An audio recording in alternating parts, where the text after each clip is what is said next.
Hi, I'm Hunter O'Haney, and I'm the director of the College Art Association. And I'm very fortunate to be here today with Mimi Gross. Hello, Mimi. Hi.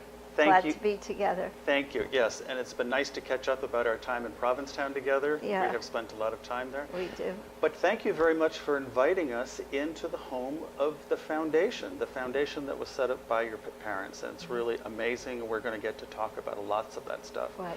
But so our viewers actually see what's going on, can we talk a little bit about the pieces of artwork over my head here? Very happily. Yep.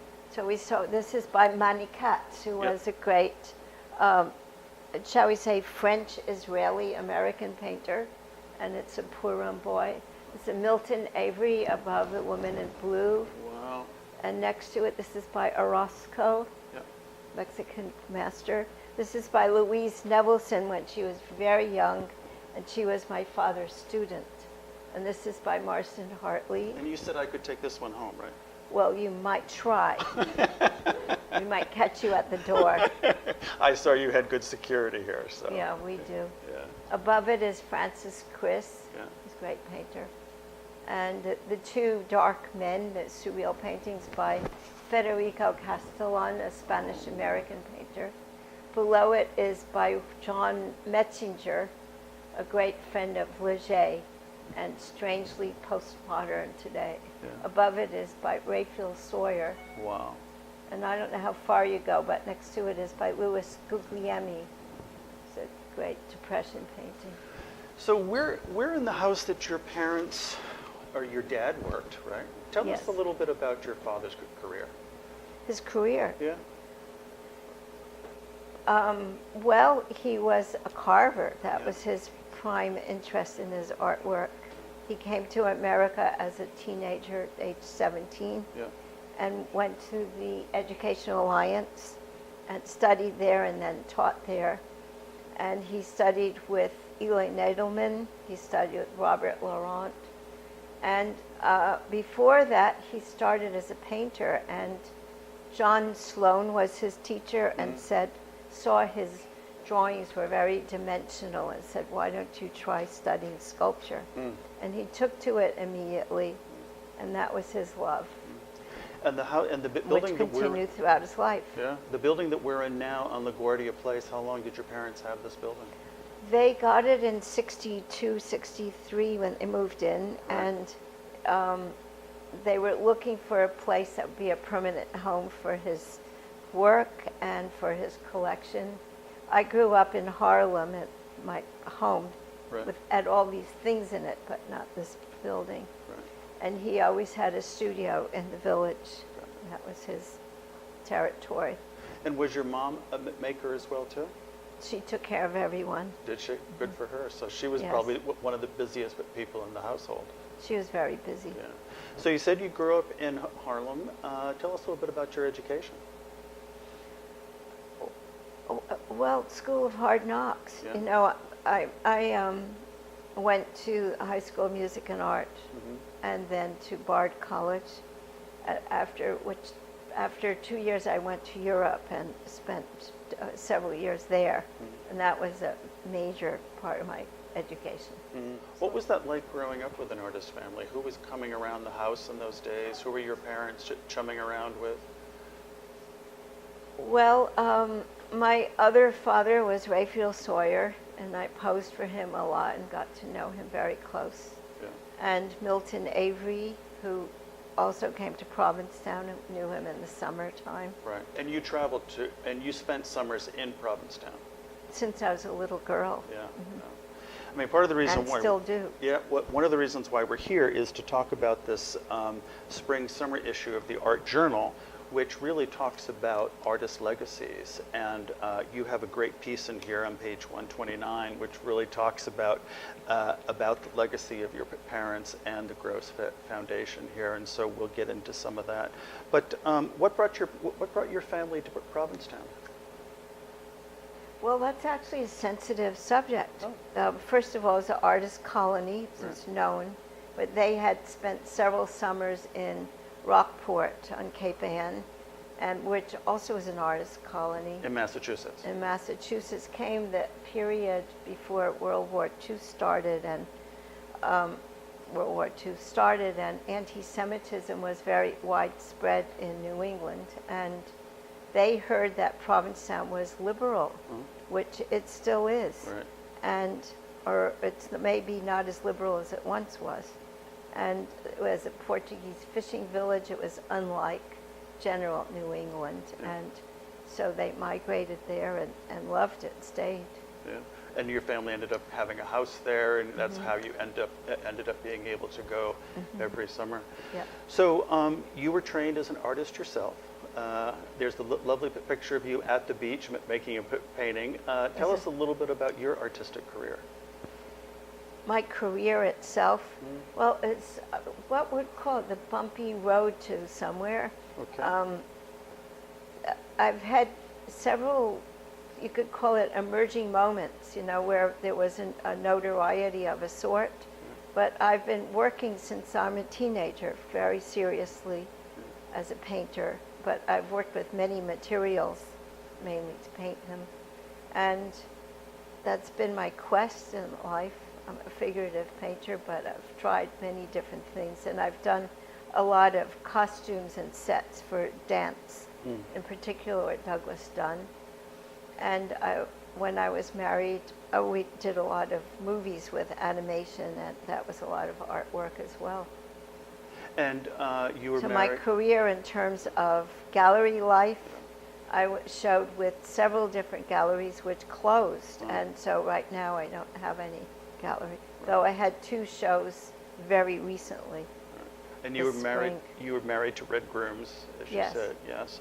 And you had several children with Red. One daughter, One Saskia. Yeah. Wonderful. And Great. 2 granddaughters. And you and Red made films together. We did Yeah, many and, films. And you collaborated on other projects too? Yes, we collaborated on very large walk-through installations that he called picto-sculptoramas. Uh-huh. And they were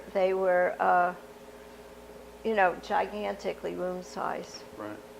So your parents over the year, I mean, certainly your father was incredibly prolific, and you have been very prolific as an artist, and through your relationships, you've gathered a lot of work, traded it with other artists, and I read that there was possibly 10,000 objects that you have at this point. In this house. In this house? Yeah, I don't have that many objects. No, but I mean... But my parents they're serious collectors. Yeah. And the African art collection, is in itself multiple objects. Yeah. And, the question always comes up then about, for people who are art makers or collectors, what happens to that work, and what is... Good luck. Yeah, good luck, right. Yeah, an artist's legacy going forward. What do you say about that? Well, when I was asked to write this article, at first I said, oh, sure, thinking it was not a difficult answer, knowing that we made this foundation. But when I really thought about it, I realized that my own life and work was something that I had not particularly addressed. And as well as the works I did with Red when we collaborated, we both owned. And so it was complicated and difficult to actually freely write it. And so I would say that in terms of how an artist who has objects, how they deal with it, has a lot to do with their own reputation, their own finances, and their own ambitions, and their support. All of these things make it work or not work. My father would say things like, oh, I have a daughter, we'll take care of it. So I kind of think, well, my granddaughters, maybe they'll help. There's no way of knowing. But the finances are a gigantic issue, and even here where we have all of this work and a fantastic building, it still is the main issue, is fundraising. Right.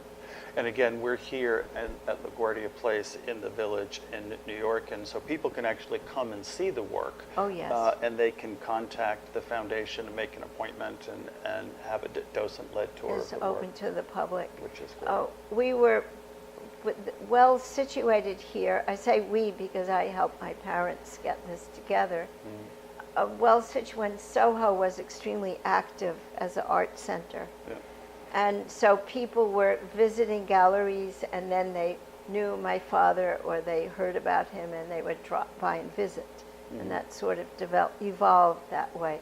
But today it's not an art center, though there are several pockets of places here, and there is a consortium with the various places that are still in the neighborhood. But because it's still easily located near Washington Square and near the subways, people come by. Yeah. We have about 5,000 people come here a year, and then we've been part of Open House New York, and in one weekend have over 1,000 people come. Wow. And we're part of the Greenwich Village Society for Historic Preservation, so all of that's part of this particular foundation. So the foundation was set up by your father?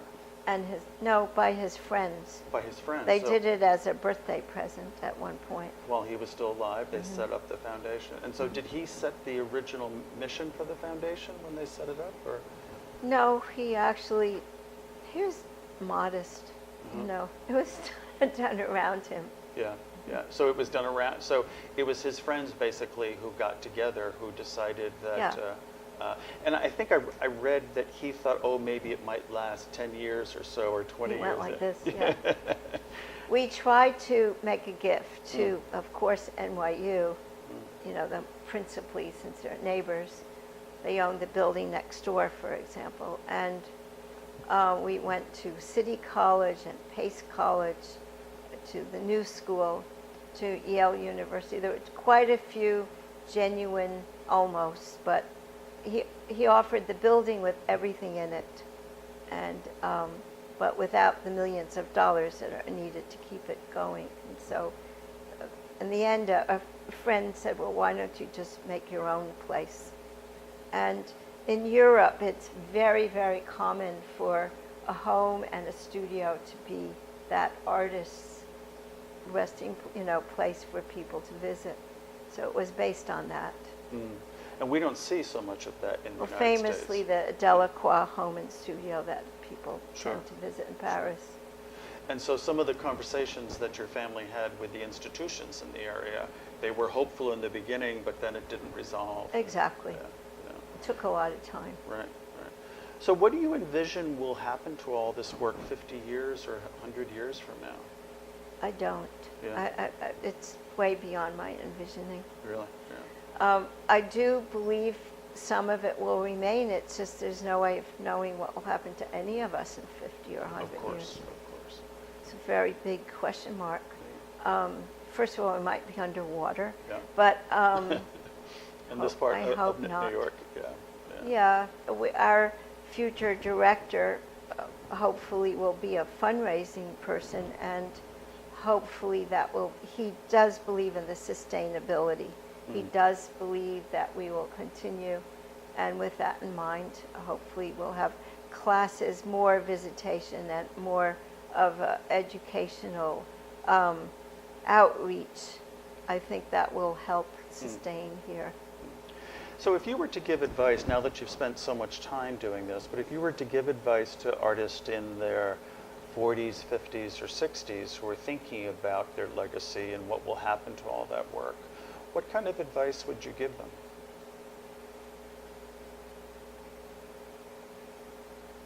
Well, I think, again, it has a lot to do with their reputation in public, their finances, their affiliation with a professional gallery or whatever that way. When you think about it, there is an amazing consortium now of artist foundations, artist/family foundations, and that is a source of continuity. And it's great. Charles Duncan from the Archives of American Art is ahead of it, and there's been several meetings. The Aspen papers have been published on bylaws for a foundation. It's not a totally easy thing to do, but it's also not impossible. And if you have the work and you want to preserve it, it's one way to do that.